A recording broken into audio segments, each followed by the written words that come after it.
കർത്താവിൻ്റെ സാന്നിധ്യം നമ്മുടെ മധ്യത്തിലുണ്ട്. നമ്മുടെ ആരാധനയിൽ നമ്മൾ ഏറ്റവും അധികം വാഞ്ചിക്കുന്നതും ആഗ്രഹിക്കുന്നതും അത് മാത്രമാണ്. കർത്താവെ, നിന്നെ കൂടുതൽ അനുഭവിപ്പാൻ, നിന്നെ ഏറ്റവും അടുത്തറിയുവാൻ, നിൻ്റെ സാന്നിധ്യം അനുഭവിപ്പാൻ, നിൻ്റെ ശബ്ദം കേൾക്കുവാൻ ഞങ്ങളെ സഹായിക്കണമേ. നമ്മൾ കഴിഞ്ഞ 2 ആഴ്ചയായിട്ട് കുടുംബവുമായിട്ട് ബന്ധപ്പെട്ട ചില കാര്യങ്ങൾ കേട്ടുകൊണ്ടിരിക്കുമായിരുന്നല്ലോ. ആദ്യത്തെ ആഴ്ചയിൽ നമ്മൾ പാസ്റ്ററിൽ നിന്ന് കേട്ടു വേദപുസ്തകത്തിൻ്റെ അടിസ്ഥാനത്തിൽ ഉള്ള കുടുംബജീവിതം എന്തുവാണ്, വേദപുസ്തകത്തിൻ്റെ അടിസ്ഥാനത്തിൽ വിവാഹ ജീവിതം എന്തുവാണെന്നുള്ളത്, അതിൻ്റെ ഒരു ബൈബിൾ ബേസിക്സ് നമ്മൾ കേട്ടു. കഴിഞ്ഞ ആഴ്ച നമ്മൾ കേട്ടു leave, cleave and become one, വിട്ടുപിരിയുക, പറ്റിച്ചേരുക, അല്ലെങ്കിൽ ഒന്നായി ചേരുക. ഇതെല്ലാം നമ്മുടെ കുടുംബവുമായിട്ട് ബന്ധപ്പെട്ട് നമ്മൾ ചിന്തിക്കുമ്പോൾ നമ്മൾ ഓരോരുത്തരും, എനിക്കറിയാം കേൾക്കുന്നവരെല്ലാവരും തന്നെ അവരുടെ ജീവിതത്തിൽ ഒരിക്കൽ കൂടെ വിലയിരുത്തിക്കൊണ്ടിരിക്കുന്നു. നമ്മുടെ കുടുംബത്തെയും നമ്മളെ തന്നെ നമ്മൾ ഓർക്കുന്നു. ഇന്ന് നമ്മൾ ഒരുമിച്ച് ശ്രദ്ധിക്കാനായിട്ട് പോകുന്നത് love and submission in family, സ്നേഹവും കീഴടങ്ങലും. സ്നേഹവും കീഴടങ്ങൽ. 3 വേദഭാഗങ്ങൾ ഈ വിഷയത്തെക്കുറിച്ച് കൃത്യമായിട്ട് പറഞ്ഞിരിക്കുന്നു. 2 അപ്പോസ്തലന്മാർ അവരുടെ 3 ലേഖനങ്ങളിലായി, ഒരു അപ്പോസ്തലൻ തൻ്റെ 2 ലേഖനങ്ങളിലും വേറൊരു അപ്പോസ്തലൻ അദ്ദേഹത്തിൻ്റെ ഒരു ലേഖനത്തിലും ഈ കാര്യം വ്യക്തമായിട്ട് പറഞ്ഞിരിക്കുന്നു. എഫേസ്യ ലേഖനം 5-ാം അധ്യായം 21 മുതൽ 31 വരെയുള്ള വാക്യങ്ങൾ, കൊലോസ്യ ലേഖനം 4-18 മുതൽ 19 വരെ, 1 പത്രോസ് 3-ാം അധ്യായം 1 മുതൽ 7 വരെയുള്ള വാക്യങ്ങളിലും നമ്മൾ ഈ കാര്യങ്ങൾ കാണുന്നു. എനിക്ക് തോന്നുന്നു ഭാര്യയും ഭർത്താവും തമ്മിലുള്ള ബന്ധത്തിൽ ഈ 2 കാര്യങ്ങൾക്കും വലിയൊരു പ്രാധാന്യതയുണ്ട്. ഒന്ന്, നമ്മളെല്ലാ ഭാഗത്തും ആദ്യം നമ്മൾ കീഴടങ്ങുന്നതിനെ കുറിച്ച് കേൾക്കുന്നു, പിന്നെ നമ്മൾ സ്നേഹിക്കുന്നതിനെ കുറിച്ച് കേൾക്കുന്നു. 2ഉം നമ്മൾ പഠിച്ചു വരുമ്പോഴത്തേക്ക് 2ഉം ഒരേ കാര്യങ്ങളാണെന്ന് നമുക്ക് മനസ്സിലാക്കുവാനായിട്ട് സാധിക്കും. കുടുംബജീവിതത്തെ മനോഹരമാക്കുന്ന 2 കാര്യങ്ങൾ ഇത് തന്നെയാണ്.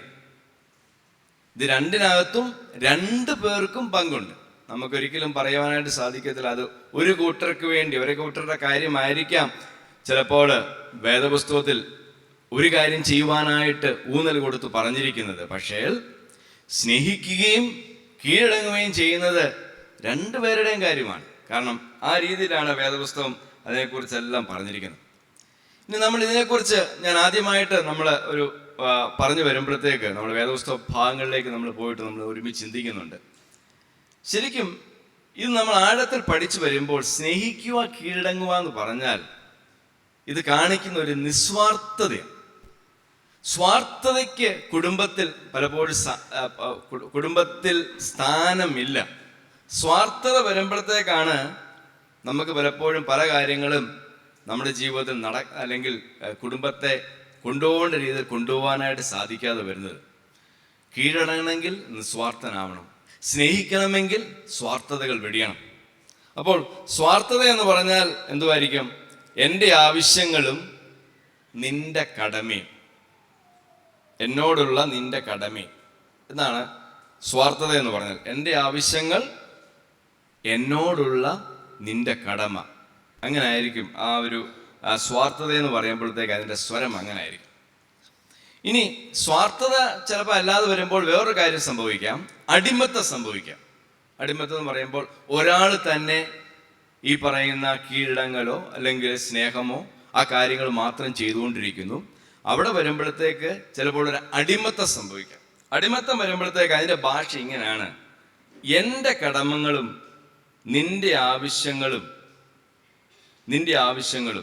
ഞാൻ നിർവഹിക്കും. എൻ്റെ കടമകൾ, നിന്റെ ആവശ്യങ്ങളും ഞാൻ നിർവഹിക്കണം എന്ന് പറഞ്ഞാൽ എപ്പോഴും ആ വ്യക്തിക്ക് കുടുംബത്തിൽ, അത് ഭർത്താവായിരിക്കട്ടെ ഭാര്യയ്ക്ക് ഒരു ചിന്ത, ഞാൻ ഒത്തിരി കാര്യങ്ങൾ ചെയ്യേണ്ടതുണ്ട്, ഞാൻ ഒത്തിരി കാര്യങ്ങൾ സെർവ് ചെയ്തുകൊണ്ട് എപ്പോഴും ഒരു അടിമത്ത മനോഭാവം. എന്നാൽ ഈ യഥാർത്ഥത്തിലുള്ള സ്നേഹവും കീഴടങ്ങലിലേക്ക് നമ്മൾ വരുമ്പോഴത്തേക്ക് നമ്മുടെ സ്വാർത്ഥതയെന്ന് മാറി, ഞാനെന്ന് മാറി, നമ്മൾ നമ്മുടെ ഭാഷ ഇങ്ങനാക്കും, ഞങ്ങൾ എന്നാക്കും. എന്ന് പറഞ്ഞാൽ ഞങ്ങൾ ഒരുമിച്ചാണ് എല്ലാ കാര്യങ്ങളും ചെയ്യുന്നത്. ഞാനിതിനെക്കുറിച്ച് പഠിച്ചപ്പോഴത്തേക്ക് നല്ല ചില കാര്യങ്ങൾ ഇതുമായിട്ട് ബന്ധപ്പെട്ട് മനസ്സിലായത് ഞാൻ നിങ്ങളോട് പറയാം. ഞങ്ങൾ ഞാനെന്ന് പറയുമ്പോഴത്തേക്ക് നമ്മളിങ്ങനെ പറയും, ഞാൻ ഇഷ്ടപ്പെടുന്നത് ചെയ്യും, അതിനെനിക്ക് സ്വാതന്ത്ര്യമുണ്ട്. ഞാൻ ഇഷ്ടപ്പെടുന്നത് ഞാൻ ചെയ്യും, അതിനെനിക്ക് സ്വാതന്ത്ര്യമുണ്ട്. എന്നാൽ സ്വാർത്ഥതയിൽ നിന്ന് മാറി ഞങ്ങളെന്ന് പറയുമ്പോൾ ഇതേ കാര്യം തന്നെ നമ്മൾ ഇങ്ങനെ പറയും, ഞാൻ ഉത്തമനായ ഭർത്താവ് അല്ലെങ്കിൽ ഭാര്യ ആയിരിക്കും. അതിനകത്ത് കുറച്ചും കൂടി ഒരു ഹോളിസ്റ്റിക് ആയുള്ളൊരു അർത്ഥങ്ങളുണ്ട്. ഞാൻ ഉത്തമനായ ഒരു ഭർത്താവായിരിക്കും, ഒരു ഭാര്യ ആയിരിക്കും. പെർഫെക്റ്റ് എന്നല്ല, അല്ലെങ്കിൽ ഞാൻ എല്ലാത്തിനെയും മനസ്സിലാക്കുന്ന രീതിയിലായിരിക്കും. ഇനി വേറൊരു സെന്റൻസ് ഇങ്ങനെ, ഞാൻ എന്ന് പറയുമ്പോൾ ഞാൻ തന്നെ എൻ്റെ തീരുമാനങ്ങൾ കൈക്കൊള്ളുന്നു. ഞാൻ ധരിക്കുന്ന എൻ്റെ തീരുമാനങ്ങളെല്ലാം കൈക്കൊള്ളുന്നു. ഞങ്ങളെന്ന് പറയുമ്പോൾ ഇങ്ങനെ ആയിരിക്കും, സുപ്രധാന തീരുമാനങ്ങൾ ഞങ്ങൾ ഒരുമിച്ച് കൈക്കൊള്ളുന്നു. സുപ്രധാന തീരുമാനങ്ങൾ ഞങ്ങൾ ഒരുമിച്ച് കൈക്കൊള്ളുന്നു. ഇനി അടുത്തൊരു കാര്യം, ഞാനെന്ന് പറയുമ്പോൾ ഇങ്ങനെ പറയും, വൈകാരിക പൂർത്തീകരണം ഞാൻ ആഗ്രഹിക്കുന്നു. ഞങ്ങളെന്ന് പറയുമ്പോൾ ഇങ്ങനെ പറയും, പരസ്പര വൈകാരിക സംതൃപ്തിക്ക് വേണ്ടി, ഇമോഷണൽ ആയിട്ടുള്ള ആ ഒരു ഫുൾഫിൽമെന്റിന് വേണ്ടി ഞങ്ങൾ ഒരുമിച്ച് ശ്രമിക്കുന്നു. വീണ്ടും ഞാനെന്ന് പറയുമ്പോഴത്തേക്ക് ഇങ്ങനെ പറയും, എൻ്റെ വിവാഹത്തിലുപരി എൻ്റെ ജോലിക്കാണ് പ്രാധാന്യം. എൻ്റെ വിവാഹത്തേക്കാൾ ഉപരി എൻ്റെ ജോലിക്കാണ് പ്രാധാന്യം. ഞങ്ങളെന്ന് പറയുമ്പോൾ ഇങ്ങനെ പറയും, ഞങ്ങളുടെ ജോലികൾക്ക് തമ്മിൽ സംഘർഷമുണ്ടായാൽ ദമ്പതികൾ എന്ന നിലയിൽ ഞങ്ങൾക്ക് ഉത്തമമായത് ഞങ്ങൾ തിരഞ്ഞെടുക്കും. ഇനിയും നിങ്ങൾ ശ്രദ്ധിക്കണം, ഇതിനകത്തെ വാചകങ്ങൾ വളരെ നിങ്ങൾ ശ്രദ്ധിക്കുവാണെങ്കിൽ നമുക്ക് ഒത്തിരി നല്ലതാണ് അത് മനസ്സിലാക്കുന്നത്. ഞാനെന്ന് പറയുമ്പോൾ വീണ്ടും എൻ്റെ വിവാഹം എൻ്റെ ജീവിതത്തെ പരിമിതപ്പെടുത്തുന്നതിന് ഞാൻ അനുവദിക്കുകയില്ല. എൻ്റെ വിവാഹം എൻ്റെ ജീവിതത്തെ ചിലപ്പോൾ പറയുന്ന എൻ്റെ സ്വാതന്ത്ര്യത്തെ ഹനിക്കുന്നതിന് ഞാൻ അനുവദിക്കത്തില്ല. എന്നാൽ ഞങ്ങളെന്ന് പറയുമ്പോൾ ഇങ്ങനെ പറയും, ഞങ്ങളുടെ വിവാഹത്തിൻ്റെ പ്രയോജനത്തിനായി എൻ്റെ വ്യക്തിപരമായ സ്വാതന്ത്ര്യത്തെ ഞാൻ പരിമിതപ്പെടുത്തും. എന്ന് പറഞ്ഞാൽ ഞങ്ങളുടെ കോമൺ ഗുഡിന് വേണ്ടി എൻ്റെ വ്യക്തിപരമായ സ്വാതന്ത്ര്യത്തെ ഞാൻ പരിമിതപ്പെടുത്തും. വീണ്ടും ഞാനെന്ന് പറയുമ്പോൾ ഇങ്ങനെ പറയുന്നു, ഞാൻ സന്തോഷത്തോടും സംതൃപ്തിയോടും കൂടി ഇരിക്കുന്നിടത്തോളം ഞാൻ വിവാഹ ബന്ധത്തിൽ കഴിയും. എപ്പോഴും പറയും എൻ്റെ സംതൃപ്തി, എൻ്റെ സന്തോഷം. എന്നാൽ ഞങ്ങളെന്ന് പറയുമ്പോൾ ഇങ്ങനെ ആയിരിക്കും, മരണം ഞങ്ങളെ വേർപിരിക്കും വരെയാണ് വിവാഹം. അവിടെ എൻ്റെ സംതൃപ്തി, എൻ്റെ സന്തോഷത്തേക്കാൾ ഉപരി നമ്മൾ വിവാഹ ജീവിതം എടുത്ത ആ ഒരു തീരുമാനം, മരണം ഞങ്ങളെ വേർപിരിക്കും വരെയാണ് വിവാഹം. പലപ്പോഴും പ്രശ്നങ്ങൾ കൂടി വരുമ്പോഴത്തേക്ക് പലപ്പോഴും പലരുടെയും നാവിൽ നിന്ന് പലപ്പോഴും പിരിയുന്നതിൻ്റെയും അല്ലെങ്കിൽ വേർപിരിയുന്നതിൻ്റെ, ഡൈവോഴ്സിൻ്റെതായ വാക്കുകളൊക്കെ വരാറുണ്ട്. ചിലപ്പോൾ ദേഷ്യത്തിൽ നിന്നോ പലപ്പോഴും വികാരങ്ങളും എന്നൊക്കെ പറയുന്നതായിരിക്കും. എന്നാൽ ഒരു കാര്യം മനസ്സിലാക്കുക, നമ്മളെടുത്ത തീരുമാനങ്ങൾ എങ്ങനെയാണ്, മരണം ഞങ്ങളെ വേർപിരിക്കും വരെയാണ് വിവാഹം. ഇനി നമ്മൾ ഇതിനെക്കുറിച്ച് നമ്മൾ ഓരോ വേദഭാഗങ്ങളും നമ്മൾ നോക്കാനായിട്ട് പോവുകയാണ്. ആദ്യമായിട്ട് നമ്മൾ എഫേസ്യ ലേഖനത്തിലേക്ക് വരുമ്പോഴത്തേക്ക് നിങ്ങളൊന്ന് എടുക്കാം. അതിന് 5-ാം അധ്യായം 21 മുതൽ 31 വരെ നമുക്ക് ഈ കാര്യങ്ങളെല്ലാം നമുക്ക് ഈ 3 വേദഭാഗങ്ങളിൽ നിന്ന് നമുക്ക് നന്നായിട്ട് മനസ്സിലാക്കുവാനായിട്ട് സാധിക്കും. നമ്മൾ നോക്കാനായിട്ട് പോവുകയാണ്. എഫേസ്യ ലേഖനം 5-ാം അധ്യായം 21 മുതൽ 31 വരെ. അതിനകത്ത് 21 തൊട്ടേ നമ്മൾ തുടങ്ങുക. നമ്മൾ ഈ എഫേസ്യ ലേഖനം നമ്മൾ പഠിക്കുമ്പോൾ അറിയാം, ആദ്യത്തെ ഒരു എനിക്ക് തോന്നുന്നത് 3 അധ്യായങ്ങൾ സ്വർഗത്തിൽ നമുക്കുള്ള ആത്മീയ അനുഗ്രഹങ്ങളെക്കുറിച്ചും ക്രിസ്തുവേശുവിൽ ജാതികളും യഹൂദരുമെല്ലാം ഒന്നായിരിക്കുന്നതിനെ കുറിച്ചൊക്കെയുള്ള വളരെ ദൈവശാസ്ത്രപരമായ കാര്യങ്ങളെല്ലാം പറഞ്ഞിട്ട് 4-ാം അധ്യായം തൊട്ട് വളരെ പ്രാക്ടിക്കൽ ആയിട്ടുള്ള കാര്യങ്ങളാണ് പറയുന്നത്. ഓരോ കാര്യങ്ങളിലും ഒരു സഭയിൽ എങ്ങനെ, അല്ലെങ്കിൽ കുടുംബത്തിൽ, ജോലിയിലൊക്കെയുള്ള വളരെ പ്രാക്ടിക്കൽ ആയിട്ടുള്ള കാര്യങ്ങളാണ് അപ്പോസ്തലനായ പൗലോസ് പറയുന്നത്. ഇങ്ങനെ പൗലോസ് അപ്പോസ്തലൻ പറഞ്ഞു വരുമ്പോഴത്തേക്ക് അവിടെ 5-ാം അധ്യായം അതിൽ 15 മുതലൊക്കെ നമ്മൾ കേൾക്കുന്നുണ്ട്, ദുഷ്കാലമാകിയാൽ സമയം തക്കത്തിൽ ഉപയോഗിക്കണം, നമ്മൾ എപ്പോഴും പരിശുദ്ധാത്മാവിൽ നിറവുള്ളവരായിരിക്കണം, എപ്പോഴും കർത്താവിനെ സ്തുതിച്ചുകൊണ്ടിരിക്കണം. ഇതെല്ലാം പറഞ്ഞിട്ട് 21-ാമത്തെ വാക്യത്തിൽ ഇങ്ങനെ പറയുന്നു, ക്രിസ്തുവിൻ്റെ ഭയത്തിൽ അന്യോന്യം കീഴ്പ്പെട്ടിരിപ്പീൻ. ക്രിസ്തുവിൻ്റെ ഭയത്തിൽ അന്യോന്യം കീഴ്പ്പെട്ടിരിപ്പീൻ. അത് കഴിഞ്ഞിട്ട് അങ്ങനെ പറഞ്ഞിട്ട് അന്യോന്യം എന്ന് പറയുമ്പോൾ എന്തുവാ? എല്ലാവരും അന്യോന്യം കീഴ്പ്പെടുന്നൊരു മനോഭാവം. ഒരാൾ തന്നെ ഒരു ഡൊമൈൻ ചെയ്യുകയല്ല, ഒരാൾ തന്നെ ഒരാളുടെ മേൽ അധീശത്വം പുലർത്തുകയല്ല, ഞാൻ പറയുന്നതെല്ലാം നിങ്ങൾ ചെയ്യണം എന്നുള്ള ഒരു ഭാവത്തോടുകൂടി ഇരിക്കുന്നതല്ല, അന്യോന്യമുള്ള ഒരു കീഴ്പ്പെടലിനെ കുറിച്ച് 21-ാമത്തെ വാക്യത്തിൽ പറഞ്ഞിരിക്കുന്നു. അതിനുശേഷം അത് 22-ാമത്തെ വാക്യത്തിൽ ഇങ്ങനെ പറയുന്നു, ഭാര്യമാരെ കർത്താവിനെന്ന പോലെ സ്വന്തം ഭർത്താക്കന്മാർക്ക് കീഴടങ്ങുവീൻ. ഇത് നമ്മൾ പലപ്പോഴും ഈ ഒരു ഭാഗം ഇങ്ങനെ വായിക്കുമ്പോൾ ചിലപ്പോൾ നമ്മുടെ വിവാഹ ശുശ്രൂഷകളിലൊക്കെ ചിലപ്പോൾ നമ്മുടെ പാസ്റ്റർമാരൊക്കെ ഈ ഒരു കാര്യം ഭയങ്കര എംഫസൈസ് ചെയ്ത് പറയാറുണ്ട്. നമുക്ക് എല്ലാവർക്കും അങ്ങനെ നമ്മുടെ ഒരു കൾച്ചറലായിട്ടുള്ളൊരു തോട്ട്സ് ഉണ്ട്. ആ തോട്ട്സിൽ ഇങ്ങനെയാണ്, നമുക്കൊരു നമ്മുടെ ഈസ്റ്റേൺ ഈ കൾച്ചറിലും ഈവൻ യഹൂദ കൾച്ചറിലൊക്കെ ഭയങ്കരമായിരുന്നു ഒരു ചിന്തയെന്ന് പറയുന്നത് എപ്പോഴും ഒരു ഭാര്യ ഭർത്താവിന് എപ്പോഴും കീഴടങ്ങുകയെന്ന് പറയുമ്പോൾ അതിനെ നമ്മൾ കാണുന്നത് ചിലപ്പോൾ എനിക്കറിയത്തില്ല എല്ലാവരുടെ മനസ്സിൽ എങ്ങനെയാണെന്ന്. നമ്മുടെ സംസ്കാരങ്ങളൊക്കെ നമുക്ക് പറഞ്ഞു തന്നതോ നമ്മുടെ പിതാക്കന്മാരിൽ നിന്ന് കണ്ടതോ ഒക്കെ ആയ ചിന്തകളൊക്കെ ചിലപ്പം കാണും. ഒരു സ്വാതന്ത്ര്യവുമില്ലാതെ വീട്ടിൻ്റെ അടുക്കളയ്ക്കകത്ത് മാത്രം ഒതുങ്ങിയിരിക്കുന്ന, വേറൊരു കാര്യത്തിനും ഒരു വോയിസ് പോലും ഇല്ലാത്ത, വാക്കുകളെല്ലാം അടച്ച് പഞ്ചഭുജം എല്ലാം കേട്ടുകൊണ്ട് മാത്രം ഇരിക്കുന്ന ഒരു ചിലപ്പോൾ അതിനൊക്കെ നമ്മൾ ഫോക്കസുകൾ കൊടുത്ത് ചിലപ്പോൾ എംഫസൈസ് ചെയ്ത് ചിലപ്പോൾ പറയും നമ്മൾ കേട്ടു. എന്നാൽ നമ്മളിന്ന് പഠിച്ചു വരുമ്പോഴത്തേക്ക് എന്തുകൊണ്ടായിരിക്കും ഇവിടെ പൗലോസ് അപ്പോസ്തലൻ ഭാര്യമാർ കർത്താവിനെന്ന പോലെ സ്വന്തം ഭർത്താക്കന്മാർ കീഴടങ്ങുവീൻ. എന്നിട്ട് താഴോട്ട് വരുമ്പോഴത്തേക്ക് ഇങ്ങനെ പറയുന്നുണ്ട്, സകലത്തിലും കീഴടങ്ങിയിരിക്കണം. അതിൻ്റെ 24-ാമത്തെ വാക്യത്തിൽ പറയുന്നു, സകലത്തിലും കീഴടങ്ങിയിരിക്കണം. എങ്ങനെയാണ്? ക്രിസ്തു ശരീരത്തിൻ്റെ രക്ഷിതാവായ സഭയ്ക്ക് തലയാകുന്നത് ഭർത്താവ് ഭാര്യയ്ക്ക് തലയാകുന്നു. ഇവിടെ ഇത് പറയുന്നതിൻ്റെ നമ്മൾ വേദപുസ്തകം പറയുമ്പോഴത്തേക്ക് നമ്മൾ ഒരു കാര്യം ഓർക്കണം, ഫാമിലി എന്ന് പറയുന്നതും ഒരു ഇൻസ്റ്റിറ്റ്യൂഷനാണ്. ആണോ? നമ്മൾ പറയുന്ന ഒരു സ്ഥാപനമാണ്, അല്ലേ? ഒത്തിരി സ്ഥാപനങ്ങളുണ്ട്, ഇതൊരു സ്ഥാപനമാണ്. എല്ലാ സ്ഥാപനത്തിനും ആരെങ്കിലും നയിക്കുവാൻ അവിടെ ഒരു ലീഡർ ഇല്ലെങ്കിൽ ആ സ്ഥാപനം തകർന്നു പോകും, ഇല്ലയോ? അപ്പോൾ വേദപുസ്തകം നമുക്ക് കാണിച്ചു തരുന്നത് ഒരു ഫാമിലിയാവുന്ന, കുടുംബമാകുന്ന ഈ സ്ഥാപനത്തിൻ്റെ നായകൻ, നേതൃത്വം കൊടുക്കുന്നയാള് ഭർത്താവായിരിക്കണമെന്ന്. അതിന് ഇന്നത്തെ ചിലപ്പോൾ ഫെമിനിസ്റ്റായ തിയോളജിയൻസും സ്ത്രീപക്ഷവാദികളുമൊക്കെ അതിനെ എത്രത്തോളം ഉൾക്കൊള്ളുമെന്ന് നമുക്ക് അറിഞ്ഞുകൂടെ. എന്നാൽ ഇവിടെ ഈ പറയുന്നതിൻ്റെ അർത്ഥം ആദ്യമേ പൗലോസ് അപ്പോസ്തലൻ പറഞ്ഞു പരസ്പരം കീഴടങ്ങിയിരിക്കണം. എന്നിട്ട് പറയുമ്പോൾ ഭാര്യമാർ ഭർത്താക്കന്മാർ കീഴടങ്ങിയിരിക്കുന്നു പറയുമ്പോൾ അവിടുത്തെ പ്രത്യേകിച്ച് അവിടെ ഇങ്ങനെ കൂടെ പറഞ്ഞിരിക്കുന്നു, ക്രിസ്തു സഭയുടെ തലയാകുന്നത് പോലെ എന്ന് പറഞ്ഞതിൻ്റെ അർത്ഥം കുടുംബത്തിൻ്റെ ഹെഡ്ഷിപ്പ് ആർക്കാണ്? ഭർത്താവിനാണ് എന്ന് പറഞ്ഞാൽ നമ്മളിപ്പം ചോദിക്കുക, ഇവിടുത്തെ ലീഡർ ആരാണ് ഈ ഒരു സ്ഥാപനത്തിൻ്റെ, സഭയുടെ? അല്ലെങ്കിൽ നമ്മളൊരു സ്കൂളിൽ ചെല്ലുമ്പോൾ ഈ സ്കൂളിൻ്റെ മെയിനായിട്ടുള്ള ആളാരാണ്? എല്ലാത്തിനും വേണ്ട ഒരാൾ, അല്ലെങ്കിൽ പ്രശ്നമായി തീരും.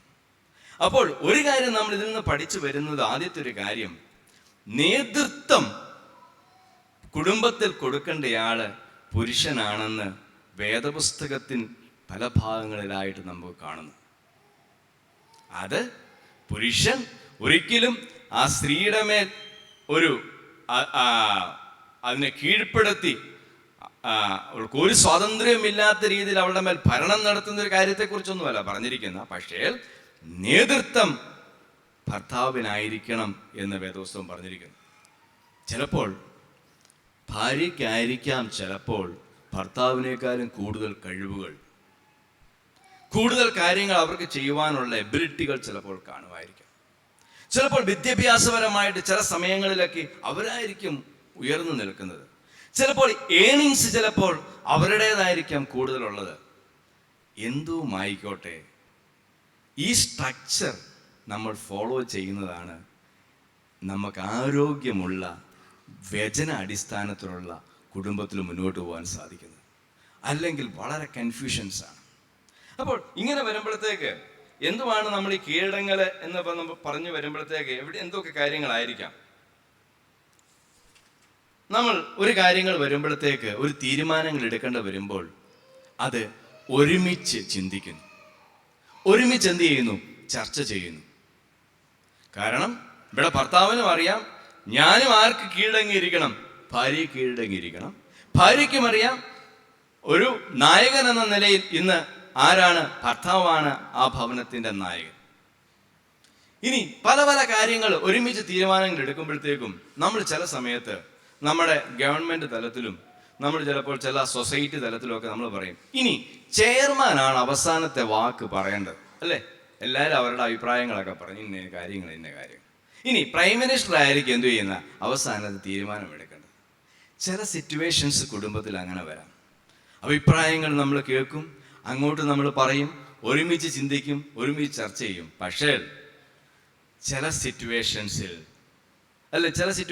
ചിലപ്പോൾ എല്ലാ സിറ്റുവേഷൻസിലും തന്നെയും ഒരു ഫൈനലായിട്ടൊരു തീരുമാനം എടുക്കുമ്പോഴത്തേക്ക് അതിൻ്റെ ഫ്രീഡം നായകന് കൊടുക്കണം. നിങ്ങൾ എഗ്രി ചെയ്യുന്നുണ്ടോ? ശരിയല്ലേ? ഒരു കാര്യം വരുമ്പോൾ അനുവനും പറഞ്ഞു സംസാരിക്കണം, കേൾക്കണം, ശാന്തമായിട്ട് നമ്മൾ കേൾക്കുകയും പറയുകയും എല്ലാം ചെയ്യണം. എന്നാൽ ഒരു ഫൈനൽ ഡിസിഷൻ വരുമ്പോഴത്തേക്ക് അതെപ്പോഴും അതാരാണോ ഹെഡ് ചെയ്യുന്നത് അവരായിരിക്കണം. അതുകൊണ്ട് അദ്ദേഹം വലിയ ആളായി തീരുന്നൊന്നുമില്ല. അദ്ദേഹത്തെ ഏൽപ്പിച്ചിരിക്കുന്ന ഓഫീസ് അതാണ്. അദ്ദേഹത്തെ അങ്ങനെയാണ് ഏൽപ്പിച്ചിരിക്കുന്നത്. അപ്പോൾ മ്യൂച്വൽ സബ്മിഷനിൽ നിന്നാണ് നമ്മൾ ഈ കാര്യങ്ങൾ നമ്മൾ മനസ്സിലാക്കുന്നത്.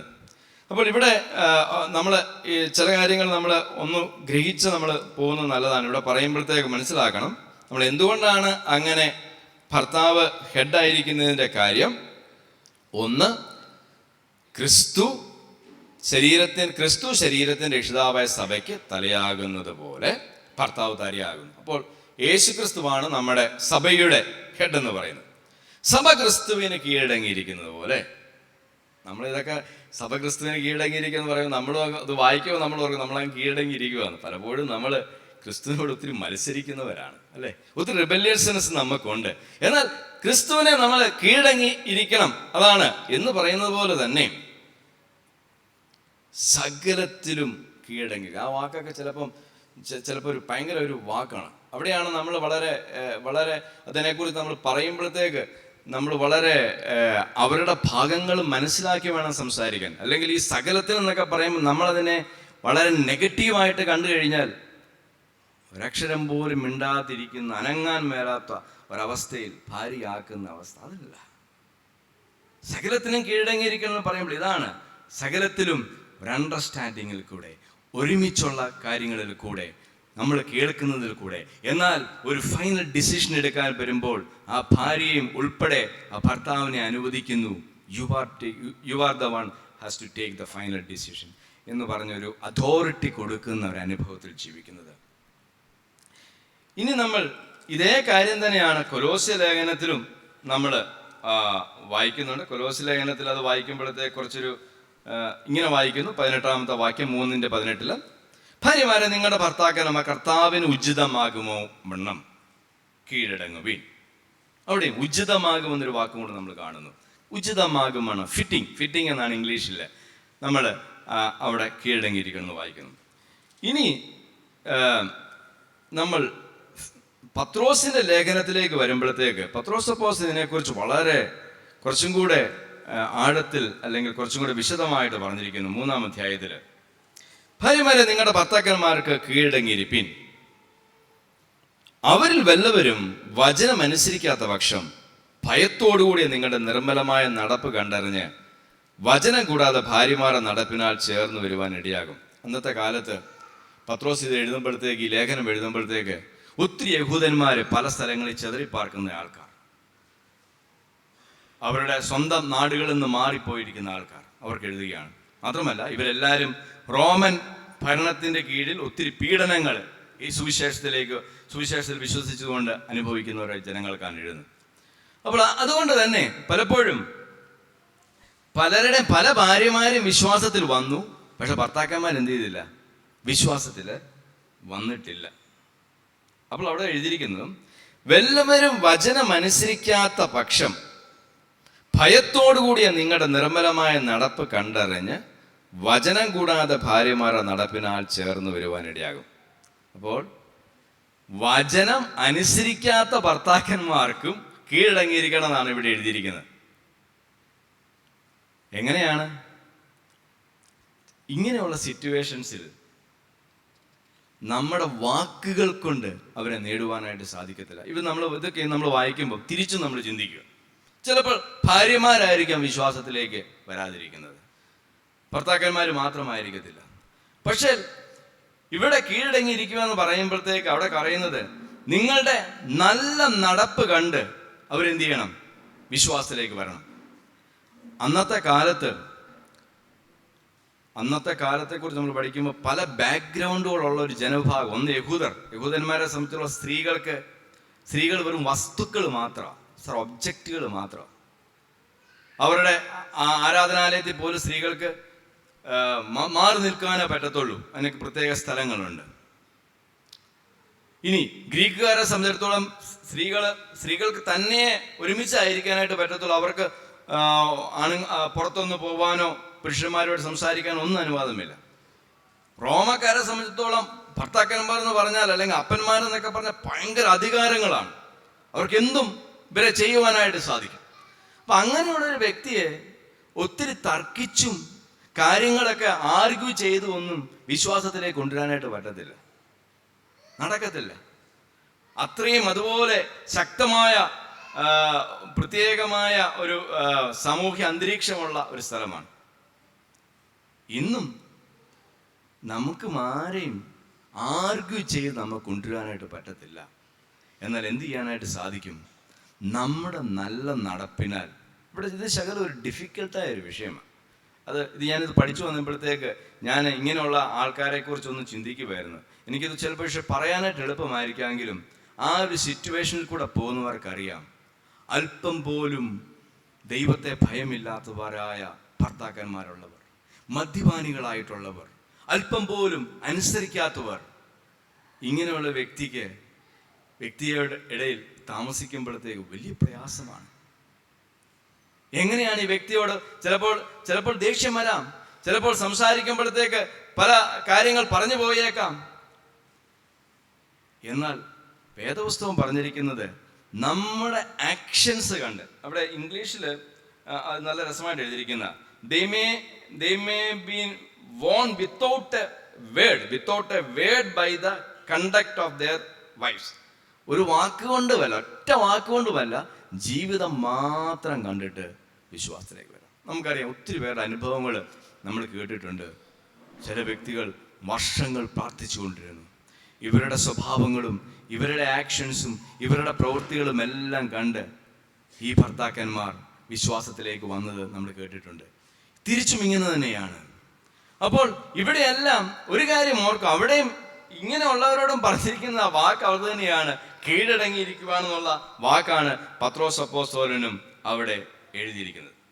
പിന്നെ അവിടെ പറഞ്ഞിരിക്കുന്നതാണ് കുറച്ച് കാര്യങ്ങൾ, വേറൊരു കാര്യങ്ങളിൽ പറഞ്ഞിരിക്കുന്നു. രണ്ടാമത്തെ വാക്യം തൊട്ട്, ഭാര്യമാരുടെ നടപ്പിനാൽ ചേർന്ന് വരാനിടയാകും. നിങ്ങളുടെ അലങ്കാരം തലമുടി പിന്നുന്നതും പൊന്നണിയുന്നതും വസ്ത്രം ധരിക്കുന്ന ഇങ്ങനെയുള്ള പുറമേ ഉള്ളതല്ല, സൗമ്യതയും സാവധാനതയുമുള്ള മനസ്സ് എന്ന അക്ഷയഭൂഷണമായ ഹൃദയത്തിന്റെ ഗൂഢ മനുഷ്യൻ തന്നെ ആയിരിക്കണം. അപ്പോൾ ഞാൻ ഇതിനെക്കുറിച്ച് ഇതിൻ്റെ ഒരു കോണ്ടെക്സ്റ്റ് പഠിച്ചപ്പോഴത്തേക്ക്, ഇതുപോലെ നല്ല ഡ്രസ്സിങ് ഡ്രസ്സ് ധരിക്കണമെന്നൊന്നുമല്ല അവിടെ പറഞ്ഞിരിക്കുന്ന കാര്യം. ഇത് വായിച്ച ഉടനെ സ്വർണ്ണം ഊരണമെന്നൊന്നുമല്ല അവിടെ പറഞ്ഞിരിക്കുന്നത്, അങ്ങനത്തെ അർത്ഥങ്ങളല്ല. എന്നാൽ ഇതിൻ്റെ കോണ്ടെക്സ്റ്റ് മനസ്സിലാക്കുമ്പോഴത്തേക്ക് അന്ന് ഈ സ്ത്രീകൾ ചിന്തിക്കുന്ന ഒരു കാര്യം, അവരൊത്തിരി ആഭരണങ്ങളും ഒത്തിരി ഇതുപോലുള്ള വസ്ത്രങ്ങളും ഒക്കെ ധരിക്കുകയൊക്കെ ചെയ്യുമ്പോൾ ഇതിൽ കൂടിയൊക്കെ ചിലപ്പോൾ ഭർത്താക്കന്മാരെ ആകർഷിക്കാമെന്നാണ് അവർ ചിന്തിക്കുന്നത്. അല്ലെങ്കിൽ അവരുടെ ജീവിതത്തിൽ ചിലപ്പോൾ മാറ്റങ്ങൾ വരാം, അല്ലെങ്കിൽ അങ്ങനെയാണ് അവരുടെ ഒരു ഇൻഫ്ലുവൻസ് ഉണ്ടാക്കാമെന്ന് ചിന്തിക്കുന്നു. എന്നാൽ പത്രോസ് അപ്പോസ്തലൻ പറയുന്നു, ഇതൊന്നുമല്ല. നിങ്ങൾ എന്ത് ചെയ്യണം? സാവധാനതയുള്ള മനസ്സ്, സൗമ്യതയും സാവധാനതയുമുള്ള മനസ്സെന്ന അക്ഷയഭൂഷണി. അക്ഷയഭൂഷണം എന്ന് പറഞ്ഞാൽ ഇംപെരിഷബിൾ, നശിച്ചു പോകാത്ത, അത്രേ അതിൻ്റെ അർത്ഥമുള്ളൂ. എന്നാൽ ബാക്കിയെല്ലാം നശിച്ചു അല്ലേ, പുറമേ ഉള്ള ഈ ബാക്കി വേറി ചെയ്യുന്ന എല്ലാ കാര്യങ്ങളും, ഓർണമെന്റ്സുകൾ, പല പല കാര്യങ്ങളെല്ലാം നശിച്ചു പോകും. എന്നാൽ ഹൃദയത്തിന്റെ ഗൂഢമനുഷ്യനാവുന്ന നശിച്ചു പോകാത്ത ഈ ചില ക്യാരക്ടറുകൾ കൊണ്ട് എന്ത് ചെയ്യണം? നിങ്ങൾ അവരെ ഇൻഫ്ലുവൻസ് ചെയ്യണം. അങ്ങനെയാണ് നിങ്ങൾ അവരെ എന്ത് ചെയ്തത്? നേടിയെടുക്കേണ്ടത്. അപ്പോൾ ഇത് വായിക്കുമ്പോൾ ഓർക്കരുത്, ഇതൊരു കൂട്ടർക്ക് വേണ്ടി മാത്രമുള്ളതാണ്, നമുക്കുമുള്ളതാണ്, പുരുഷന്മാർക്കായ ആൾക്കാർക്കുമുള്ളതാണ്. നമുക്ക് ഒരു വ്യക്തിയെ ക്രിസ്തുവിലേക്ക് നയിക്കാൻ നമ്മൾ ചില സമയങ്ങളിലൊക്കെ നമ്മൾ ഓർക്കും, നമ്മളിങ്ങനെ പറഞ്ഞ് തർക്കിച്ച് സംസാരിച്ച് വചനം പഠിപ്പിച്ച്. ഞാനൊരു കാലത്ത് വിശ്വാസത്തിലേക്ക് വന്ന സമയങ്ങളിലൊക്കെ ഞാൻ ഓർക്കുന്നു, ഞാൻ ഒത്തിരി ഇതുപോലെ തർക്കിക്കുമായിരുന്നു ചില വ്യക്തികളോടൊക്കെ. ഇങ്ങനെ പിന്നെയാണ് എനിക്ക് മനസ്സിലായി, ഇതുകൊണ്ടൊന്നും ആരെയും നേടിയെടുക്കുവാനായിട്ട് നമുക്ക് സാധിക്കത്തില്ല. നമ്മുടെ ക്യാരക്ടർ, നമ്മുടെ സ്വഭാവങ്ങൾ, നമ്മുടെ ബിഹേവിയേഴ്സ് കണ്ടു വേണം ആളുകൾ എന്ത് ചെയ്യണമെന്ന് മാറ്റങ്ങളിലേക്ക് വരേണ്ടത്. അപ്പോൾ അവിടെയും ഈ കാര്യം തന്നെ പറഞ്ഞിരിക്കുന്നു. എന്നിട്ട് ചില ഉദാഹരണങ്ങൾ പറഞ്ഞിരിക്കുന്നു. ആരുടെ കാര്യമാണ്? സാറയുടെ കാര്യമൊക്കെ പറഞ്ഞിരിക്കുന്നു. ഇവിടെ പറഞ്ഞിരിക്കുന്നു, അങ്ങനെ സാറ അബ്രാമിനെ യജമാനൻ എന്ന് വിളിച്ച് അനുസരിച്ചിരുന്നു. നന്മ ചെയ്ത് യാതൊരു ഭീഷണിയും പേടിക്കാതെ നിങ്ങളും അവളുടെ മക്കൾ ആയിത്തീർന്നു. ഇങ്ങനെയല്ലോ പണ്ട് ദൈവത്തിൽ പ്രത്യാശ വെച്ചിരുന്ന വിശുദ്ധ സ്ത്രീകൾ തങ്ങളെ തന്നെ അലങ്കരിച്ച്. ഞാൻ അപ്പോഴത്തേക്ക് പഴയ നിയമത്തിലേക്ക് പോയിട്ട് സാറയുടെ ജീവിതം ഒന്ന് പരിശോധിച്ചപ്പോഴത്തേക്ക് ആ പറയുന്നത് വളരെ ശരിയായ കാര്യമാണ്. 12-ാം അധ്യായത്തിൽ ഞാൻ കാണിപ്പാനിരിക്കുന്ന ഒരു ദേശത്തേക്ക് നീ ചാർച്ചക്കാരെയും ബന്ധുക്കളെയും പിതൃഭവനത്തെയും എല്ലാം വിട്ടു പോകണമെന്ന് പറഞ്ഞ കൂട്ടത്തിൽ ആരുണ്ടായിരുന്നു? ഈ സാറായി ഉണ്ടായിരുന്നു. ആർക്കാണ് ഈ ശബ്ദം കേട്ടത്? ഈ ദർശനം കിട്ടിയത് നമ്മൾ അവിടെ കാണുന്നത് 2 പേർക്ക് കൂടെ കിട്ടിയതായിട്ട് കാണുന്നില്ല. അബ്രഹാമിനോട് ദൈവം പറഞ്ഞതായിട്ടാണ് നമ്മൾ കാണുന്നത്. അബ്രഹാം തൻ്റെ ഭാര്യയോട് പറഞ്ഞപ്പോഴത്തേക്ക് ഒന്നും ചിന്തിക്കാതെ, മുമ്പോട്ട് എങ്ങോട്ടാ പോകുമെന്ന് അറിയത്തില്ല, പക്ഷേ ദൈവം കാണിക്കുന്ന ആ ദേശത്തേക്ക് ഭർത്താവിനെ അനുസരിച്ചുകൊണ്ട് ഈ സാറ അബ്രഹാമിൻ്റെ കൂടെ യാത്ര ചെയ്തു. അതൊരു കീഴടങ്ങലല്ലേ? അല്ലെങ്കിൽ അതൊരു നേതൃത്വത്തിന് വിധേയമാകുന്നതല്ലേ?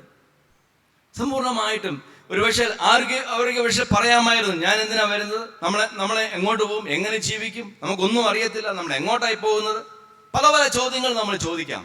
എന്നാൽ ഇത് പറഞ്ഞപ്പോഴത്തേക്ക് പൂർണ്ണ ഹൃദയത്തോടുകൂടെ സാറ അനുസരിച്ചതായിട്ടാണ് നമ്മളവിടെ കാണുന്നത്.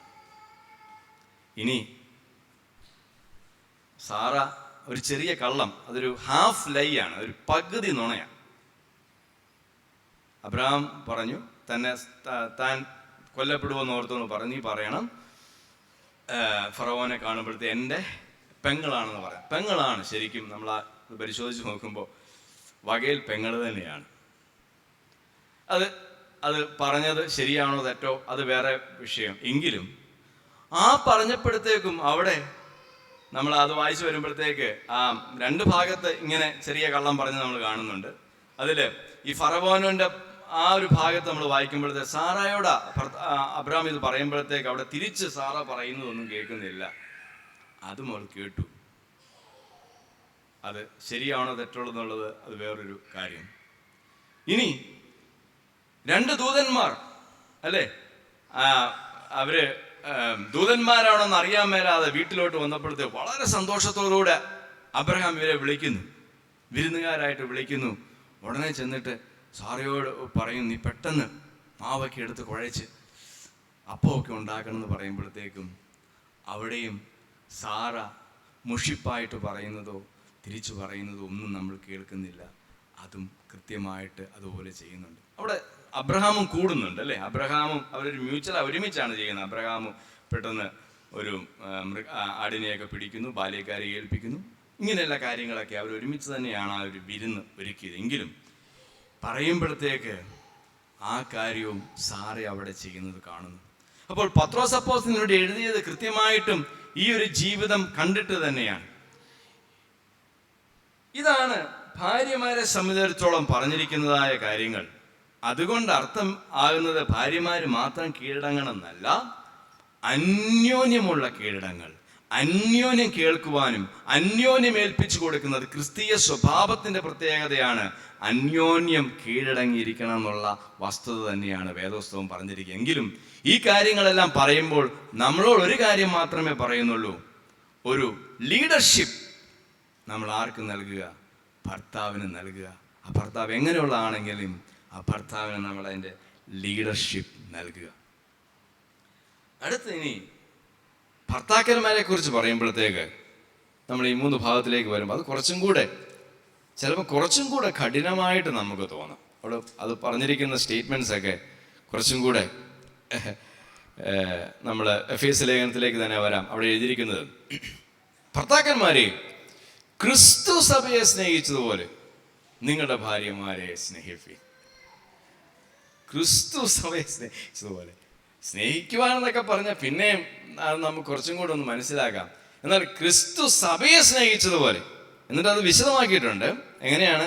അവൻ അവളെ വചനത്തോടു കൂടിയ ജലസ്നാനത്താൽ വെടിപ്പാക്കി വിശുദ്ധീകരിക്കേണ്ടതിന് ചുളക്കം മുതലായത് ഒന്നുമില്ലാതെ സഭയെ ശുദ്ധിയും നിഷ്കളങ്കയുമായി തനിക്ക് തന്നെ തേജസ്സോടെ മുൻനിർത്തേണ്ട തന്നെത്താൻ അവൾക്ക് വേണ്ടി ഏൽപ്പിച്ചു കൊടുത്തു എന്ന് പറഞ്ഞാൽ, സഭയ്ക്ക് വേണ്ടി യേശുക്രിസ്തു ഏൽപ്പിച്ചു കൊടുത്തു, സാക്രിഫൈസ് ചെയ്തു എന്ന് പറഞ്ഞതുപോലെ എന്ത് ചെയ്യണം?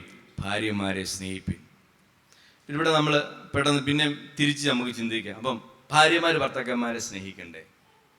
തീർച്ചയായും ഇത് രണ്ടും അങ്ങോട്ടും ഇങ്ങോട്ടും, ഈ കീഴടങ്ങൽ സ്നേഹവും അങ്ങോട്ടും ഇങ്ങോട്ടും ആവശ്യമുള്ളതാണ്. എങ്കിലും ഇവിടെ ഒരു എംഫസൈസ് കൊടുക്കുന്നതിനൊരു കാര്യം, ഭർത്താക്കന്മാർ എന്ത് ചെയ്യണം? ഒരു ഇനീഷ്യേറ്റീവ് എടുക്കണം. ആദ്യത്തെ ഒരു തുടക്കം എന്ത് ചെയ്യണം? ഈ സ്നേഹം കാണിക്കാനുള്ള തുടക്കം എന്ത് ചെയ്യണം? ഭർത്താക്കന്മാർ എടുക്കണം. നമ്മൾ ഈ ഒരു കാര്യം നമ്മൾ പഠിച്ചു വരുമ്പോഴത്തേക്ക് അതിനകത്ത് ഒത്തിരി കാര്യങ്ങളുണ്ട്. ഈ ക്രിസ്തു സഭയെ സ്നേഹിച്ചതുപോലെ എന്നൊക്കെ പറയുമ്പോഴത്തേക്ക് നമ്മൾ അതിനെക്കുറിച്ചൊന്ന് ആലോചിച്ച് നോക്കിയാൽ, നമ്മൾ റോമലേഖനത്തിൽ തന്നെ നമ്മൾ വായിക്കുന്ന ഒരു കാര്യം, നമ്മൾ പാപികളായിരിക്കുമ്പോൾ തന്നെ കർത്താവ് നമുക്ക് വേണ്ടി മരിക്കിയാൽ, കർത്താവ് എന്താണ് ദൈവസ്നേഹവും നമ്മളെ കാണിച്ചു. നമ്മൾ നീതിമാന്മാരായിട്ടല്ല, പാപികളാണ്, യാതൊന്നും കൊള്ളാത്തവരാണെന്ന് അറിഞ്ഞപ്പോൾ തന്നെ നമ്മളെ സ്നേഹിച്ചു. അങ്ങനെ സ്നേഹിക്കുക. ഇനി നമ്മൾ എഫേസ്യ ലേഖനത്തിൽ തന്നെ 5-ാം അധ്യായം അതിൻ്റെ 1-ാമത്തെ വാക്യത്തിലേക്ക് വരിക്കുമ്പോൾ എങ്ങനെയാണ് എഴുതിയിരിക്കുന്നത്? ക്രിസ്തു നിങ്ങളെ സ്നേഹിച്ച് നമുക്ക് വേണ്ടി തന്നെത്താൻ ദൈവത്തിന് സൗരഭ്യവാസിനിയായി വഴിപാട് യാഗമായി അർപ്പിച്ചതുപോലെ സ്നേഹത്തിൽ നടപ്പിന്. എങ്ങനെയാ? അത് എല്ലാവരോടും കൂടെ പറഞ്ഞിരിക്കുന്ന കാര്യമാണ്. എല്ലാവരോടും പറഞ്ഞിരിക്കുക. അത് ആണുങ്ങളെന്നോ പെണ്ണുങ്ങളെന്നോ വ്യത്യാസമില്ലാതെ സഭയോട് മൊത്തത്തിൽ പറയുവാണ്. ക്രിസ്തു നിങ്ങളെ സ്നേഹിച്ച് നമുക്ക് വേണ്ടി തന്നെത്താൻ ദൈവത്തിന് സൗരഭ്യവാസിനെ വഴിപാട് യാഗമായി അർപ്പിച്ചതുപോലെ സ്നേഹത്തിൽ നടപ്പിൻ എന്ന് പറഞ്ഞാൽ, നമ്മുടെ സ്നേഹത്തിന് അല്പം സാക്രിഫൈസ് ഉണ്ട്. ഒത്തിരി സാക്രിഫൈസുകളുണ്ട്. ഒത്തിരി ക്ഷമിക്കേണ്ട ആവശ്യമുണ്ട്. ഒത്തിരി നമ്മൾ വിട്ടുകളയേണ്ട ആവശ്യമുണ്ട്. നമുക്കറിയാം, നമ്മളിത് പഠിച്ചു വരുന്ന ഒരു കാര്യം കൂടെ മനസ്സിലായിക്കോണം. പുരുഷന്മാരും സ്ത്രീകളും തമ്മിൽ പല കാര്യങ്ങളിൽ വ്യത്യസ്തതകളുണ്ട്. പാസ്റ്റർ ഇടയ്ക്ക് ആ കാര്യങ്ങൾ പറയാറുണ്ട്. നമ്മൾ സൈക്കോളജിക്കലായിട്ട് നമ്മൾ പഠിക്കുമ്പോൾ കറക്റ്റായ ഒരു കാര്യമാണ്. എന്തുവാ? ഒരു സ്ത്രീക്ക് മൾട്ടി ഫങ്ഷണറി ആയിട്ട് പ്രവർത്തിക്കുക, അല്ലേ? ഒരു കാര്യം ചെയ്യുമ്പോൾ തന്നെ വീണ്ടും അവർക്ക് പലത് ചിന്തിക്കാം, പലത് പ്ലാൻ ചെയ്യാം, ഒരുമിച്ച് പല കാര്യങ്ങൾ ചെയ്യുവാനായിട്ടുള്ള ഇതുണ്ട്. ഭർത്താക്കന്മാർക്ക് അങ്ങനെ പറ്റത്തില്ല. ഒറ്റ ഫോക്കസ് മാത്രമായിരിക്കും, അവർക്ക് ഒരു കാര്യം മാത്രമേ ഉള്ളായിരിക്കും. സ്ത്രീകൾ ഒരു പ്രശ്നം വരുമ്പോഴത്തേക്ക് അവർക്കത് മറ്റുള്ളവരോട് പറയണം, കൂട്ടുകാരികളോട് ആരോടെങ്കിലും അവർക്കത് ഷെയർ ചെയ്യണം. പുരുഷന്മാർക്ക് അത് പലപ്പോഴും തന്നെ ചിലപ്പോൾ ഒതുക്കുവാനായിട്ട് ചിലപ്പോൾ സാധിക്കും. ഇനി നമ്മൾ വൈകാരികമായിട്ട് നോക്കുവാണെങ്കിൽ സ്ത്രീകൾ പലപ്പോഴും ഭയങ്കര ഇമോഷണലാണ്. എനിക്കത് ആദ്യം ഇപ്പോഴും എനിക്ക് എത്രത്തോളം ഉൾക്കൊള്ളാൻ പറ്റിയിട്ടുണ്ടെന്ന് എനിക്കറിയത്തില്ല. ഭയങ്കര അവരാണ്. നമ്മൾ പലപ്പോഴും കുറച്ചും കൂടെ ശക്തമായ മനസ്സ്, കുറച്ചും കൂടെ ഇമോഷണൽ ആണെങ്കിലും കുറച്ചും കൂടെ നമ്മുടെ മനസ്സിനെ ശക്തിപ്പെടുത്തുവാനായിട്ട് സാധിക്കും. ഇമോഷണൽസ് കൂടി ഇവരൊരിക്കലും പണ്ടത്തെ കാര്യങ്ങളൊന്നും ഒരിക്കലും മറക്കത്തില്ല. ഭയങ്കര ഓർമ്മയാണ് അല്ലേ? ഇതെല്ലാം ഇങ്ങനെ ഓർത്തോർത്ത് വെച്ചിട്ട് ഇടയ്ക്കിടയ്ക്ക് ഇതെല്ലാം നമ്മളെ ഓർപ്പിക്കും. അപ്പോഴത്തേക്ക് ഈ പൗലോസ് എന്തുകൊണ്ട് നമ്മളോട് നമ്മളെ കുറിച്ച് സ്നേഹിക്കണമെന്ന് പറയുന്നതിൻ്റെ കാര്യം, ഇത് അത്ര എളുപ്പമല്ല. ഇതെല്ലാം പലപ്പോഴും ഇങ്ങനെ പറയുമ്പോഴത്തെ വീണ്ടും വീണ്ടും ക്രിസ്തു ക്ഷമിച്ചതുപോലെ ക്ഷമിക്കുമെന്ന് പറഞ്ഞാൽ അതത്ര എളുപ്പമുള്ള കാര്യമല്ല അല്ലേ? പണ്ട് ചെയ്ത കാര്യങ്ങളും പണ്ട് വന്ന അബദ്ധങ്ങളും പണ്ടത്തെ മിസ്റ്റേക്കുകളും എല്ലാം പറയുമ്പോൾ വീണ്ടും വീണ്ടും ക്ഷമിക്കുവാൻ അത് ക്രിസ്തുവിൻ്റെ സ്വഭാവം ഉണ്ടെങ്കിൽ മാത്രമേ സാധിക്കത്തുള്ളൂ. അപ്പോൾ സ്നേഹമെന്ന് പറയുമ്പോഴത്തേക്ക് അതിലേക്ക് നമ്മൾ വളരേണ്ടിയിരിക്കുന്നു. നമ്മളാരും അങ്ങനെയൊന്നും വളർന്നതെന്ന് ഞാൻ ചിന്തിക്കുന്നില്ല, നമ്മളാരും അങ്ങനെയൊന്നും എത്തിയിട്ടില്ല. എങ്കിലും ഇടയ്ക്കെല്ലാം നമ്മൾ ഓർക്കേണ്ട ഒരു കാര്യമുണ്ട്. സ്നേഹം കുറയുമ്പോഴത്തേക്ക് ഇനീഷ്യേറ്റീവ് നമ്മളങ്ങ് എടുക്കുക. സ്നേഹം കുറയുമ്പോഴത്തേക്ക് തീർച്ചയായിട്ടും ഇത് കേൾക്കുമ്പോൾ ഒരു കാര്യം ഓർക്കുക, ഭാര്യമാരും തിരിച്ച് സ്നേഹിക്കേണ്ടത് തന്നെയാണ്. അത് നമുക്ക് രണ്ടു കൂട്ടരൊക്കെ ഉള്ളതാണ്. എങ്കിലും സ്നേഹം കുറയുമ്പോഴത്തേക്ക് സ്നേഹിക്കുവാനുള്ള സ്റ്റെപ്പുകൾ നമ്മൾ എന്ത് ചെയ്യുക? നമ്മൾ എടുക്കുക. ഇനി നമ്മൾ ഈ സ്നേഹത്തെക്കുറിച്ച് പറയുമ്പോഴത്തേക്ക് സ്നേഹത്തിൻ്റെ ഒരുപക്ഷെ നിങ്ങൾ കേട്ടിട്ടുണ്ടായിരിക്കും 5 ഭാഷകൾ ഉണ്ടെന്നാണ് പറഞ്ഞിരിക്കുന്നത്. പലരും എന്നെക്കുറിച്ച് പഠിച്ചപ്പോൾ പറഞ്ഞിരിക്കുന്നത്. ഒന്ന്, വാക്കുകൾ കൊണ്ട് നമുക്ക് സ്നേഹിക്കാം. വാക്കുകൾ, ചിലവർക്ക് ഇഷ്ടം വാക്കുകളാണ്. ചിലവരുടെ സ്നേഹത്തിൻ്റെ ഭാഷ എന്ന് പറയുന്നത് ഒരുമിച്ച് സമയം ചിലവഴിക്കുക. ചിലവർക്ക് ഇപ്പം ഒത്തിരി കാര്യങ്ങൾ, ചിലപ്പോൾ ഗിഫ്റ്റുകൾ പലരും കൊടുക്കും. അവിടെ പോയിട്ട് വരുമ്പോൾ ഇവിടെ പോയിട്ട് വരുമ്പോഴെല്ലാം ഗിഫ്റ്റ് കൊടുക്കും. പക്ഷേ ഈ വ്യക്തിയെ ഈ ആളുടെ കൂടെ ലഭിക്കുന്നില്ല, സ്പെൻഡ് ചെയ്യാൻ സമയം കിട്ടുന്നില്ലെങ്കിൽ ഈ ഗിഫ്റ്റുകൾ കൊണ്ടൊന്നും യാതൊരു വിധമായ ഇമ്പാക്റ്റും ഉണ്ടാകത്തില്ല. ചിലവരുടെ ഇഷ്ടമെന്ന് പറയുന്നത് സ്പർശനമാണ്. അവർക്ക് ഒത്തിരി ഗിഫ്റ്റ് കിട്ടുന്നതല്ല, അവർക്കൊരു സ്പർശനം ആവശ്യം. ഒന്ന് തൊടുന്നത്, ഒന്ന് സ്പർശിക്കുന്നത് അവർക്ക് ഭയങ്കര താല്പര്യമുള്ള കാര്യമാണ്. മറ്റു കൂട്ടർക്ക് പരസ്പര സഹായം, എപ്പോഴും അവരെ സഹായിക്കണം. എന്തെങ്കിലും കാര്യത്തിലല്ല അവരെ എന്ത് ചെയ്യണം? സഹായിച്ചുകൊണ്ടിരിക്കണം. വേറെ കൂട്ടര് നേരത്തെ പറഞ്ഞ പോലെ ഗിഫ്റ്റുകൾ, പാരിതോഷികങ്ങളാണ് അവരുടെ സ്നേഹത്തിൻ്റെ ഭാഷ എന്ന് പറയുന്നത്. ഇത് നമുക്കെല്ലാവർക്കും ഈ ലാംഗ്വേജസ് ഉണ്ട്. ഞാൻ ഇതിനെക്കുറിച്ച് നിങ്ങൾ പറ്റുമെങ്കിൽ വായിക്കണം. 5 ലാംഗ്വേജസ് ഓഫ് ലവ് എന്ന് പറയുന്ന ഗാരി ചാപ്മാൻ എന്ന് പറയുന്ന ഒരു ഓതർ എഴുതിയൊരു ബുക്കുണ്ട്. അത് വായിക്കാൻ പറ്റുന്നവർ അത് വായിക്കണം. ഞാനത് ഇടയ്ക്ക് വായിച്ചിട്ടുണ്ട്. നമ്മൾ വായിക്കുമ്പോൾ എന്താ പറയാം, നമുക്കറിയാം നമ്മുടെ ഭാഷ ഏതാണെന്ന് മനസ്സിലാവും. പക്ഷെ നമ്മുടെ ഭാഷ നമ്മുടെ സ്പൗസിന് ഗ്രഹിക്കത്തില്ല, അവർക്ക് അറിയത്തില്ല. പക്ഷേ എന്ത് ചെയ്യണം? ഇത് അന്യോന്യം നമുക്ക് പറയുവാനും ഷെയർ ചെയ്യുവാനും കഴിഞ്ഞാൽ, ആ ഭാഷയ്ക്കനുസരിച്ച് നമുക്ക് പെരുമാറാൻ കഴിഞ്ഞാൽ നമുക്ക് കുറച്ചും കൂടെ സ്നേഹം അർത്ഥവത്തായിട്ട് കൊടുക്കുവാനായിട്ട് സാധിക്കും. അല്ലെങ്കിൽ നമ്മൾ സ്നേഹമെന്ന് വിചാരിക്കുന്നത് അവർക്ക് സ്നേഹമായിരിക്കത്തില്ല, അല്ലെങ്കിൽ അവർ സ്നേഹമെന്ന് വിചാരിക്കുന്നത് നമുക്ക് സ്നേഹമായിരിക്കത്തില്ല. ഇതിനെക്കുറിച്ച് ഒരു കൃത്യമായൊരു അണ്ടർസ്റ്റാൻഡിങ് രണ്ട് കൂട്ടർക്കും ഉണ്ടാകേണ്ടത് ആവശ്യമാണ്. അപ്പോൾ സ്നേഹമെന്ന് പറയുമ്പോൾ അത് കുറച്ചും കൂടെ ആഴത്തിലേക്ക് ഇറങ്ങേണ്ടതുണ്ട്. നമ്മളിതേ കാര്യങ്ങളൊക്കെ നമ്മൾ കൊലോസ്യ ലേഖനത്തിലൊക്കെ വായിക്കുന്നുണ്ട്. ഒരുവനോട് ഒരുവൻ വഴക്കുണ്ടാകുമ്പോൾ തമ്മിൽ ക്ഷമിക്കുകയും ചെയ്യുവിൻ, കർത്താവ് നിങ്ങളോട് ക്ഷമിച്ചതുപോലെ ക്ഷമിക്കുകയും ചെയ്യുവിൻ. ഇനി വീണ്ടും നമ്മൾ പത്രോസിൻ്റെ ലേഖനത്തിലേക്ക് വരുമ്പോൾ, പത്രോസ് അപ്പോസ്തലൻ അദ്ദേഹം പറഞ്ഞ കാര്യങ്ങൾ നമുക്ക് ഒരിക്കൽ കൂടെ നോക്കാം. 3-ാം അധ്യായത്തിൽ അദ്ദേഹം പറയുമ്പോഴത്തേക്ക് ഭർത്താക്കന്മാരെ കുറിച്ച് പറയുമ്പോൾ അങ്ങനെ ഭർത്താക്കന്മാരെ നിങ്ങളുടെ പ്രാർത്ഥനയ്ക്ക് മുടക്കം വരാതിരിക്കാൻ, നമുക്ക് ആ പ്രാർത്ഥനയ്ക്ക് മുടക്കം അവസാനം ചിന്തിക്കാം. നിങ്ങൾ എന്ത് ചെയ്യണം? എങ്ങനെയാണ് സ്നേഹിക്കുന്നത്? വിവേകത്തോടെ ഭാര്യമാരോട് വസിച്ച് സ്ത്രീജനം ബലഹീനപാത്രമെന്നും അവർ ജീവന്റെ കൃപയ്ക്ക് കൂട്ടവാശിലൊന്നോർത്ത് അവർക്ക് ബഹുമാനം കൊടുപ്പിൻ. ഞാൻ പറഞ്ഞോളൂ, അന്നത്തെ കാലത്ത് ഭർത്താക്കന്മാർക്ക് ഭാര്യമാരെ യാതൊരു വിലയുമില്ലാതെ ഇരിക്കുന്ന ഒരു സമൂഹമാണ്. 3 സമൂഹങ്ങളും, ഗ്രീക്കും റോമനും യഹൂദ സമൂഹവും അല്ല ഇങ്ങനെ. അങ്ങനത്തെ ഒരു പശ്ചാത്തലത്തിൽ അദ്ദേഹം പറയുക, ഭാര്യമാർക്ക് മാത്രമല്ല ജോലി, ഭാര്യമാർ മാത്രമല്ല ചെയ്യേണ്ടത്, ഭർത്താക്കന്മാരും ചില കാര്യങ്ങൾ ചെയ്യേണ്ടതുണ്ട്. അപ്പോൾ ഒരു കാര്യം ഇവിടെ സ്നേഹം എന്ന് പറയുമ്പോൾ വിവേകത്തോടെ ഭാര്യമാരോടുകൂടെ വസിച്ച്, ഈ വിവേകത്തോടു കൂടി ഉള്ളതിന് നമ്മൾ ഇംഗ്ലീഷിൽ വായിക്കുമ്പോഴത്തേക്ക് ഇങ്ങനെയാണ്, അണ്ടർസ്റ്റാൻഡിങ് എന്നുള്ള അർത്ഥമാണ് അവിടെ വരുന്നത്. Understanding, live with your wife's in understanding എന്ന് പറഞ്ഞാൽ മനസ്സിലാക്കിക്കൊണ്ട്. അപ്പോൾ സ്നേഹിക്കുക എന്ന് പറയുമ്പോഴത്തേക്ക് പത്രോസ് അപ്പോസ്തലൻ അവിടെ ഉദ്ദേശിക്കുന്നത്, അല്ലെങ്കിൽ ഭാര്യമാരുമായിട്ടുള്ള ബന്ധത്തിൽ ഭർത്താക്കന്മാർ ചെയ്യേണ്ട കാര്യങ്ങൾ എന്ന് പറയുന്നത് അവരെ മനസ്സിലാക്കിക്കൊണ്ട്. അണ്ടർസ്റ്റാൻഡിങ് വളരെ ആവശ്യമാണ്. പലപ്പോഴും സാധിക്കുകയില്ലാത്തൊരു കാര്യം, നമുക്ക് ചിലപ്പോൾ ആ നിലയിൽ മനസ്സിലാക്കുവാനായിട്ട് സാധിക്കുന്നില്ല, അണ്ടർസ്റ്റാൻഡ് ചെയ്യാൻ സാധിക്കുന്നില്ല. അവരുടെ ആ ഒരു സിറ്റുവേഷനിലേക്ക് ഇറങ്ങി ചെന്നിട്ട് അവരെ മനസ്സിലാക്കാൻ പലപ്പോൾ സാധിക്കുന്നില്ല. അപ്പോൾ അണ്ടർസ്റ്റാൻഡിങ്ങിൽ കൂടെ സ്നേഹിക്കുവാനായിട്ട് സാധിക്കും. രണ്ടാമതായിട്ട് സ്നേഹിക്കുക എന്ന് പറയുമ്പോഴത്തേക്ക് അവിടെ എഴുതിയിരിക്കുന്നൊരു കാര്യം, അവരും കൃപയുടെ കൂട്ടവകാശികൾ എന്നോർത്ത്.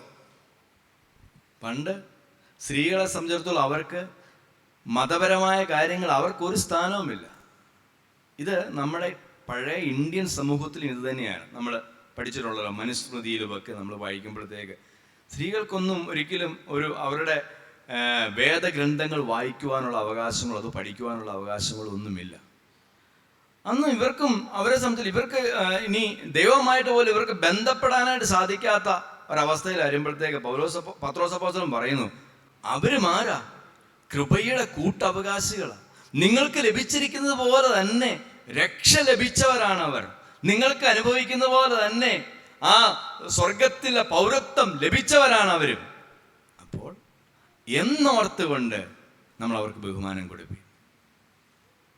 അപ്പോൾ നമ്മുടെ കൂടെയുള്ള ഭാര്യമാർ അവരും സ്വർഗത്തിലേക്ക് യാത്ര ചെയ്യുന്നവരും യേശുക്രിസ്തുവിൻ്റെ സന്നിധിയിൽ വാല്യുബിളായ ആൾക്കാരുമാണെന്ന് നമ്മൾ ഓർക്കുമ്പോഴത്തേക്ക് നമുക്കവരെ സ്നേഹിക്കുവാനായിട്ട് സാധിക്കും. ഇനി കൊലോസ്യ ലേഖനത്തിൽ വരുമ്പോഴത്തേക്ക് പൗലോസ് അപ്പോസ്തലൻ വേറൊരു കാര്യം കൂടെ അവിടെ ആഡ് ചെയ്തിട്ടുണ്ട്. കൊലോസ്യ ലേഖനത്തിലെ ഭാഗം നമ്മളെടുത്താൽ അവിടെ അദ്ദേഹം പറഞ്ഞിരിക്കുന്നത് ഇങ്ങനെയാണ്, ഭർത്താക്കന്മാരെ നിങ്ങളുടെ ഭാര്യമാരെ സ്നേഹിപ്പിൻ, അവരോട് കയ്പായിരിക്കുകയും വരുത്. ഇംഗ്ലീഷിൽ ഡു നോട്ട് ബി ഹാർഷ് വിത്ത് ദം, അങ്ങനെയാണ്. ഹാർഷ് ആവരെന്നുള്ള വാക്ക് ഇവിടെ കയ്പെന്ന്, എനിക്ക് തോന്നുന്നത് അത് കയ്പെന്ന് പറയുമ്പോൾ അതിൽ വേറൊരു അർത്ഥമുണ്ട്, ഹാർഷ് എന്ന് പറയുമ്പോൾ അത് വേറൊരു അർത്ഥമാണ്. എങ്കിലും അവിടെ പറയുമ്പോഴത്തേക്ക് നമ്മൾ കയ്പാകാതിരുന്നതുകൊണ്ട്, അല്ലെങ്കിൽ അവരോട് ഹാർഷായിട്ട് ഇടപെടാതിരുന്നത് കൊണ്ട് നമ്മൾ എന്ത് ചെയ്യുക? സ്നേഹം പ്രകടിപ്പിക്കുക. ക്ഷമ എന്ന് പറയുന്നത് നമ്മൾ ഇതുമായിട്ട് ചിന്തിക്കുമ്പോഴത്തേക്ക് നമുക്ക് ജനറലായിട്ട് കൂടി ചിന്തിക്കാം. ക്ഷമിക്കുക എന്ന് പറയുന്നത് കുടുംബജീവിതത്തിൽ നിർബാധം തുടരേണ്ട ഒരു കാര്യം. സ്നേഹിക്കണമെങ്കിൽ ക്ഷമിക്കണം. ഇനി ക്ഷമിക്കാൻ ചിലപ്പോൾ ഈ പറഞ്ഞ പോലെ വികാരങ്ങൾ കൂടുതലുള്ള, അല്ലെങ്കിൽ ഈ ഇമോഷണൽസ് കൂടുതലുള്ള ഭാര്യമാർക്ക് ചിലപ്പോൾ ക്ഷമിക്കുവാനായിട്ട് ഒത്തിരി പ്രയാസങ്ങളുണ്ട്.